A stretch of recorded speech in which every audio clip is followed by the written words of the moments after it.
అధ్యక్ష వంశకృష్ణ గారు అడిగినట్టు ఒక సోషల్ ఎకో సిస్టమ్ అనేది చాలా చాలా అవసరం అధ్యక్ష.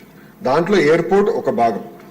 భోగాపురం ఎయిర్పోర్ట్ విషయంలో చంద్రబాబు నాయుడు గారు ఇప్పటికీ చాలా స్పీడ్గా పనులన్నీ పరిగెత్తిస్తున్నారు అధ్యక్ష. అంతేకాకుండా భారతదేశంలోనే అతి పెద్ద కన్వెన్షన్ సెంటర్ కూడా ఏర్పాటు చేసే దిశగా మన ప్రభుత్వం పనిచేస్తున్న అధ్యక్ష. అది విశాఖపట్నానికి వస్తుంది అధ్యక్ష. అంతేకాకుండా ఎయిర్పోర్ట్స్ క్షమించాలి హోటల్స్ కూడా అధ్యక్ష. అది నా డిపార్ట్మెంట్ కాకపోయినా దుర్గేష్ గారి డిపార్ట్మెంట్ అది. కానీ అది ఎకనామిక్ డెవలప్మెంట్ బోర్డు కింద ఈ ఎకో సిస్టమ్ ఏర్పాటు చేయాలంటే పెద్ద ఎత్తున హోటల్స్ రావాలి విశాఖపట్నానికి. వేలాది హోటల్స్ రావాలి అధ్యక్ష. 10 కాదు వేలాది హోటల్స్ వస్తేనే ఆ ఎకో సిస్టమ్ ఏర్పడుతుంది. దానికి నిన్నే పాలసీ కూడా టూరిజం పాలసీ కింద టూరిజాన్ని ఇండస్ట్రీగా గుర్తించే విధంగా చంద్రబాబు నాయుడు గారి నాయకత్వంలో నిన్న కేబినెట్ కూడా ఆమోదం తెలిపింది అధ్యక్ష.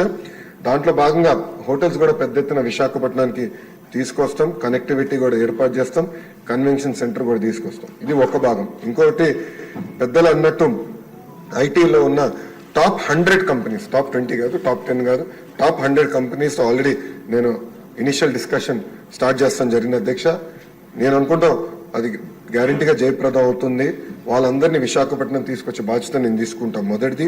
రెండోది ప్రపంచంలో ఉన్న ఫార్చ్యూన్ 500 కంపెనీస్ అన్ని జీసీసీస్ అంటే గ్లోబల్ డెలివరీ సెంటర్స్ కూడా వాళ్ళు ఏర్పాటు చేయాలని ఒక లక్ష్యంగా వాళ్ళు కూడా వర్కౌట్ చేస్తున్నారు. దానికి కొత్త పాలసీ తీసుకురావాల్సిన అవసరం ఉంది అధ్యక్ష. అది వచ్చే నెలలో ఆ పాలసీ కూడా మేము తీసుకొస్తాం. ఇంతేకాకుండా రియల్ ఎస్టేట్ డెవలపర్స్తో కూడా నేను ఇప్పటికీ జూమ్ కాల్స్ పెట్టుకున్నాను, 1-on-1 మీటింగ్స్ కూడా పెట్టాను అధ్యక్ష. పెద్ద ఎత్తున రియల్ ఎస్టేట్ డెవలపర్స్ కూడా తీసుకురావాలి అధ్యక్ష. ఎందుకంటే విశాఖపట్నంలో గ్రేడ్ ఏ ఆఫీస్ స్పేస్ అనేది లేదు అధ్యక్ష. ఈ పెద్ద పెద్ద కంపెనీలు వచ్చినప్పుడు గ్రేడ్ ఏ ఆఫీస్ స్పేస్ రావాలి.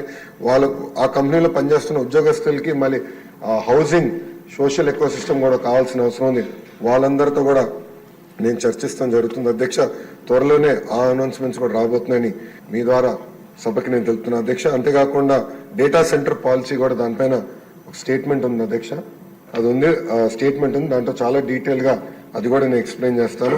అంటే పాలసీస్ ఒక పక్కన, అవుట్ రీచ్ ఒక పక్కన, సోషల్ ఎకో సిస్టమ్, ఇదంతా మేము ఒక సమగ్ర యాక్షన్ ప్లాన్ అనేది మేము తయారు చేస్తాం జరిగిన అధ్యక్ష.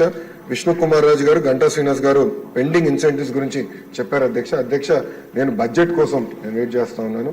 బడ్జెట్లో 500 కోట్ల రూపాయలు పెండింగ్ ఇన్సెంటివ్స్ క్లియర్ చేసేదానికే ఐటీ ఎలక్ట్రానిక్స్కి కేశవ్ గారు కూడా కేటాయిస్తాం జరిగింది.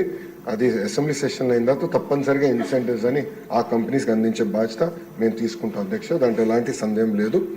ఈ వీడియో నచ్చితే లైక్ చేయండి. అలాగే మా ఛానల్ ని ఫస్ట్ టైం కనుక చూస్తున్నట్టయితే ఇప్పుడే సబ్స్క్రైబ్ చేసుకుని పక్కనే ఉన్న గంట సింబల్ ని యాక్టివేట్ చేసుకోండి. అప్పుడే మేము పెట్టే ప్రతి వీడియో మీకు నోటిఫికేషన్ గా వస్తుంది. అలాగే ఈ వీడియో పూర్తిగా చూసినందుకు ధన్యవాదాలు.